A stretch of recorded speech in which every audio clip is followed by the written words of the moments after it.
I used to think pain was just part of getting older. You know, something you accept, like gray hair or forgetting why you walked into the kitchen. The stiffness in my knees started as a dull ache, mostly in the mornings. I'd rub them, stretch a little, and get on with the day, but over time it stopped going away. It was like a guest who showed up one day and never left.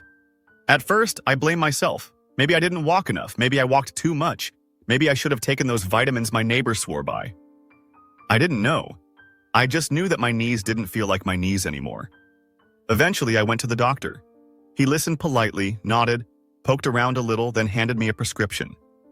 "It's arthritis," he said. "Very common at your age. These should help with the pain." That was it. No explanation, no questions about my lifestyle, diet, movement, just pills. And you know what? I was relieved. At least I had a name for it. And if there's a name, surely there's a solution. So I took the pills, faithfully, exactly as prescribed.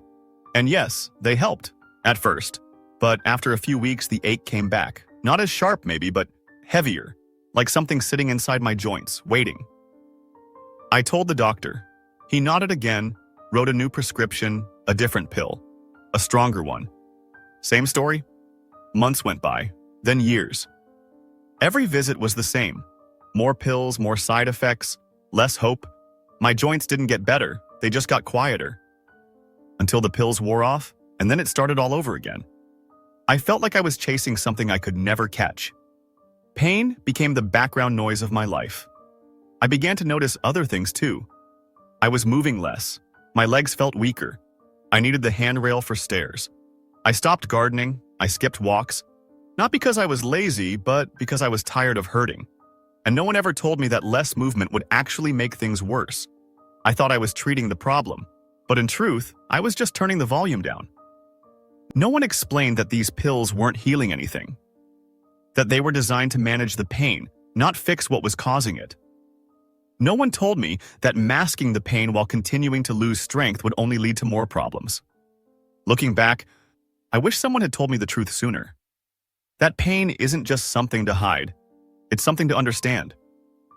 But of course, by the time I understood that, I was already deep into the cycle. I remember thinking, maybe this time it'll work. It was my third different painkiller in 6 months. The doctor said, "Let's try this one. It's a little stronger, but still safe." I nodded as I always did. What choice did I have? The pain in my knees had become part of my daily life, like brushing my teeth or putting on socks. It was just there. At first, the pills helped. The ache dulled, and I could walk to the mailbox without gripping the railing. I thought, finally, some relief. But a few weeks in, the same pain crept back. So I took another pill, then 2. Then I was taking one in the morning, one in the evening, and sometimes one at night if it flared up. The bottle emptied faster each month. I didn't feel stronger, I didn't move easier, I just needed more pills to get through the day. Nobody ever said this was temporary. Nobody told me that painkillers don't fix joints, they just quiet them down.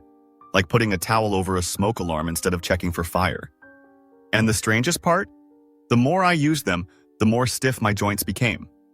I started avoiding walks. I stopped going to the garden. My legs, once sore but still useful, now felt weaker than ever. The pills hadn't given me my life back. They just made me more dependent.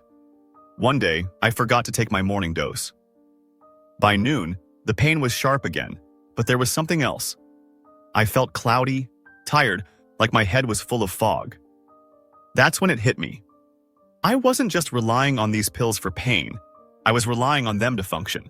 That's when my daughter asked, "Do you even know what these pills are doing to you?" I didn't. I hadn't asked.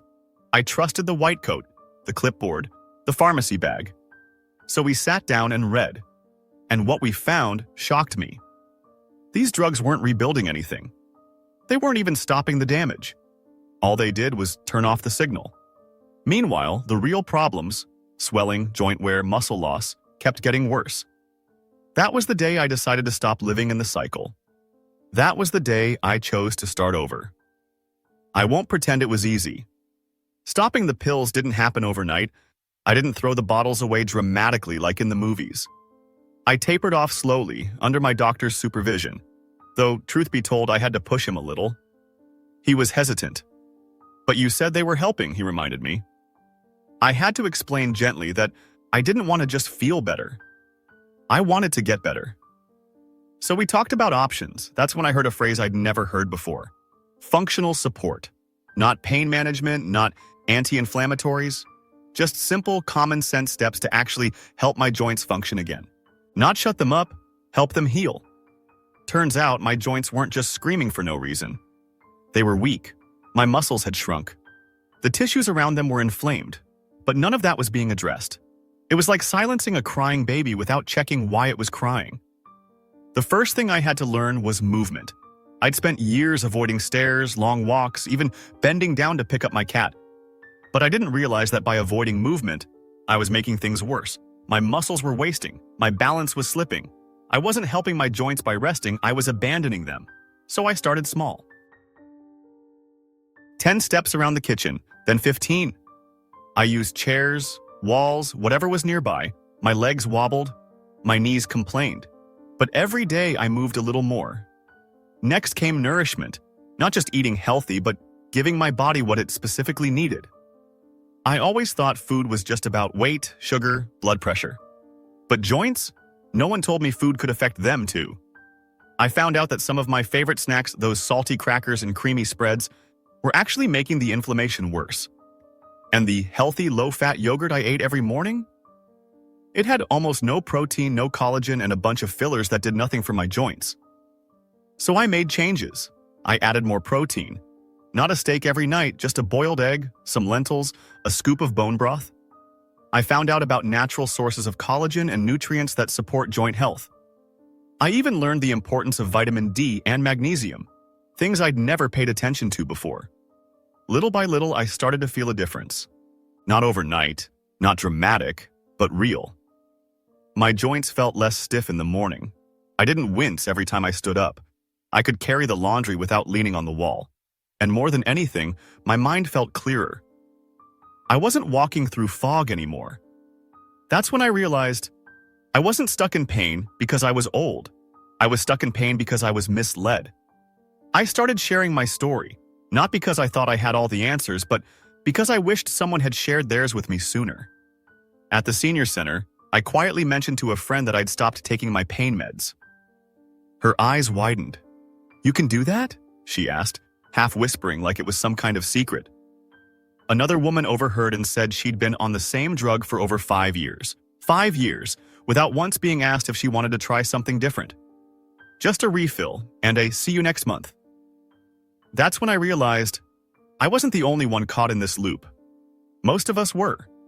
We'd been taught to be compliant patients, to listen, to nod, to fill the prescription and be grateful someone still cared enough to write it. But there's a difference between treatment and healing. I'm not blaming the doctors. I really don't think they meant harm. Most of them are just doing what they were taught, to quiet the symptoms, to make patients comfortable, to move on to the next chart. But comfort without recovery is just sedation. And for people like us, seniors trying to stay active, independent, and useful, that kind of sedation is a slow erosion of life. You don't notice it right away. That's the tricky part. It's not like a broken bone or a sharp fever. It creeps in quietly. You skip the walk on Tuesday. You cancel lunch on Friday. You sit down more, move less. You think you're saving your joints by resting, but really you're letting them rot in place.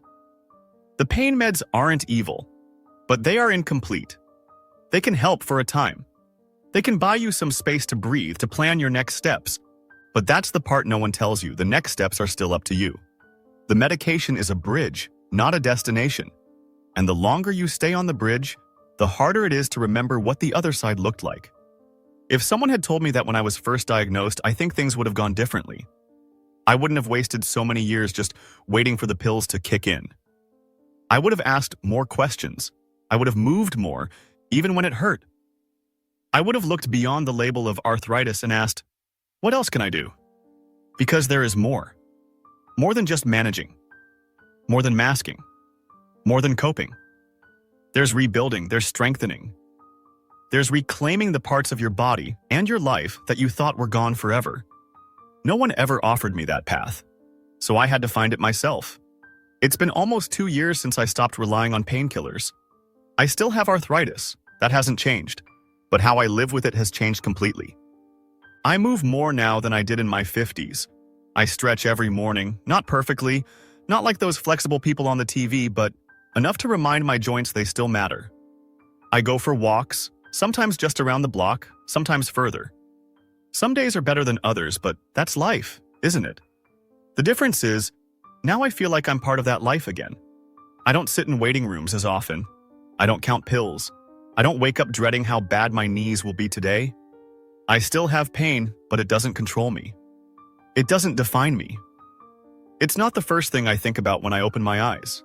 Sometimes, when I talk to other seniors about all this, they look at me with a mix of hope and hesitation. "But how did you know what to do?" they ask. And the honest truth is, I didn't. I just started asking better questions, not what will make the pain go away, but what caused the pain in the first place. Not what pill do I take next, but what's missing from my body that needs support. And not how do I fix my joints, but how do I treat the rest of me so my joints aren't carrying the whole burden. Those questions changed everything. I learned to listen, not just to doctors but to my own body.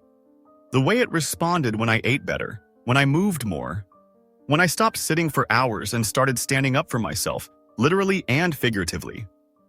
I'm not here to tell anyone to throw away their medicine. That's a decision every person must make with care. But what I am saying is this: don't stop at medicine. Don't accept that pain is your new identity just because you turned 60 or 70. You are still capable of change. You are still worth investing in. You are still alive. And that means your body, no matter how worn or stiff, is still listening. It still wants to be moved, to be nourished, to be understood. It still has the capacity to grow stronger, even if only a little. And sometimes, that little is all you need. So if you're sitting there right now, nodding through the pain, wondering if there's more than just pills and prescriptions, yes, there is. Ask better questions, take smaller steps, and give your body a chance to surprise you. Because mine did, and I'm not done yet.